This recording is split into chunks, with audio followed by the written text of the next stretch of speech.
Each generation has its share of great fighters, but every once in a while, the two best fighters of an era compete around the same weight class, inspiring endless debate centered around a simple question: what if? What if? Ladies and gentlemen, Floyd, Manny, the Sarangani Province, Philippines, Manny. It's still same old Floyd. It's still like, go just.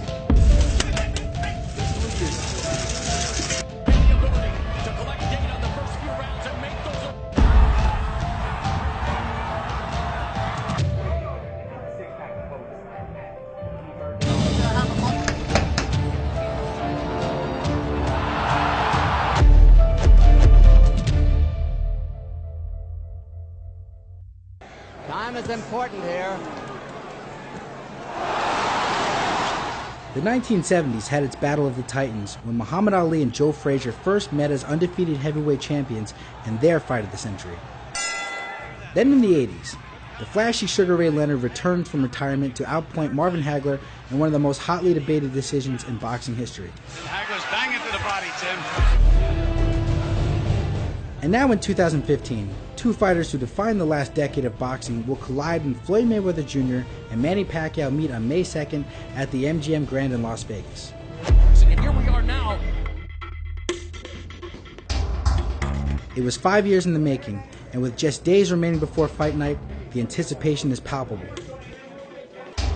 Pacquiao and Mayweather won their first world titles within months of each other in 1998. The Filipino underdog Pacquiao overcame the tropical outdoor heat of Thailand to knock out Chachai Sasakul to win the WBC flyweight title.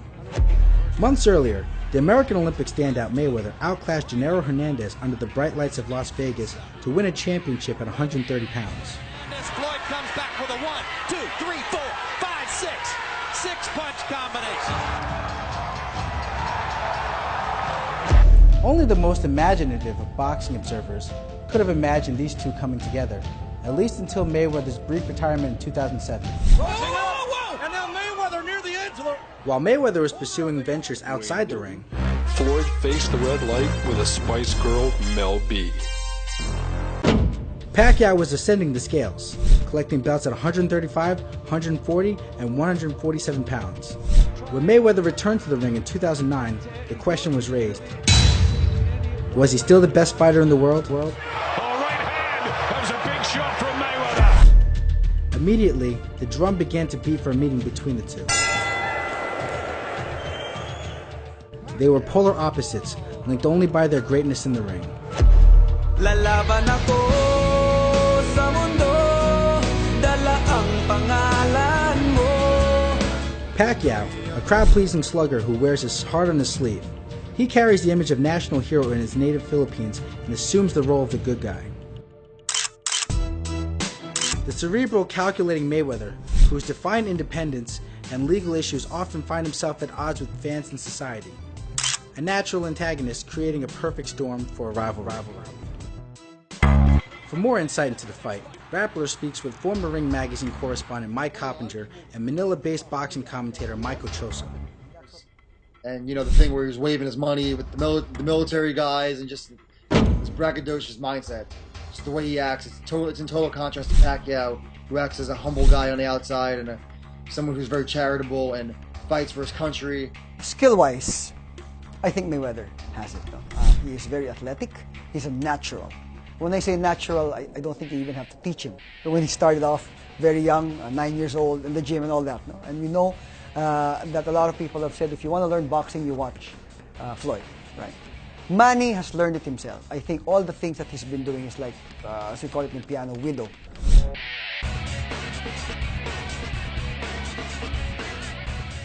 The fight was slow to be made, and disagreements over prize money, drug testing, coupled with promotional rivalries, convinced many that the fight would never get made. Year after year, the fight was teased, only to see both fighters face other opponents. Acrimony built, and fans grew restless. Crowd is heavily favoring Manny Pacquiao. The chant you hear is Manny, Manny, Manny. They moved on.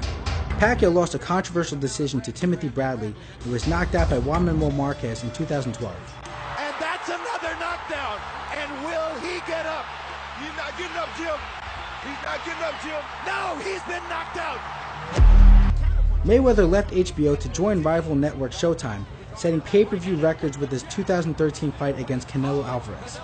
Many thought Pacquiao was a spent force after his 6th-round knockout loss, but he returns with 3 straight victories, reigniting talks of a super fight with Floyd Mayweather Jr.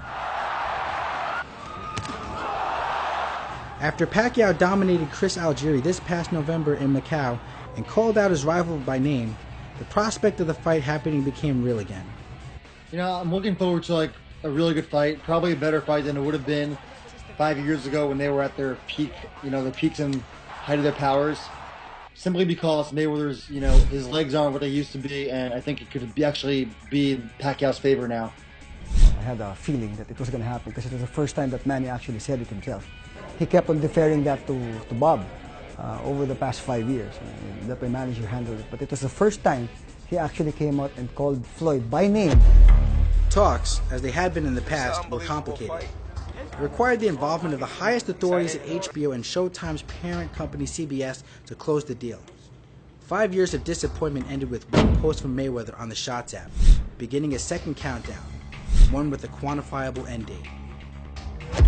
Debate persists about who benefited more from the fight's delay. Does it help the man who was knocked cold by Marquez 4 fights ago? Or the man who turned 38 years old earlier this year? There's always that question in his mind, I think, even fight fans. Can anyone beat Mayweather? And I think an undefeated fighter will always have that. Can anyone beat me? So I think he's coming to that ring with that disadvantage. From day one, I was always taught to be a winner. The one fight which some feel Mayweather deserved to be on the losing end of was his first fight with Jose Luis Castillo in 2002. They're back in the center of the ring momentarily, and now Castillo pounds Mayweather back into the corner. HBO's unofficial judge scored it 115-111 for Castillo, and PunchStats favored Castillo's superior work rate, but the 3 judges saw it in favor of Mayweather.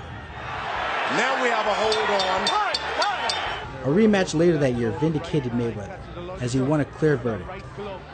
The two shared the ring with 20 world champions each, with 5 of them facing both Pacquiao and Mayweather. Both Mayweather and Pacquiao knocked out Ricky Hatton.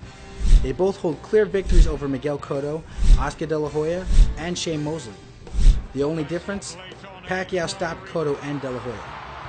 The De La Hoya fight was telling for Pacquiao. It showed him to be a dominant fighter who could shine when the lights were brightest. That might be the biggest disparity in common opponents other than, Mayweather Marquez and Pacquiao Marquez. Because Pacquiao, won every second of every round and really did a demolition job on De La Hoya, and that was a star-making performance. And Mayweather just eked out a win. Against Marquez, their fortunes were different. Pacquiao went through the ringer in 4 meetings with the Mexican legend.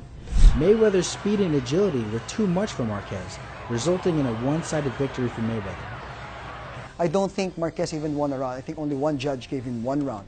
But all the others, was like shutout. 120 something or something like that, right? But he fought intelligently. The counterpuncher against the best counterpuncher. All he did was really counterpunch against Marquez and did not allow the Marquez that we know, who relentlessly would punch against Pacquiao, to even punch a 1-2 combination. But boxing matches aren't won by comparing the past. They're won by skill, strategy, and above all else, will. On May 2nd, the 2 most celebrated fighters of this generation will finally meet. The fight will hopefully settle a score that divided fan opinions from the Philippines to the United States and everywhere else there were boxing fans. In just a matter of days, the talk is over. The fans will get what they've been asking for all along. This is Ryan Sangalia. See you on Fight Night.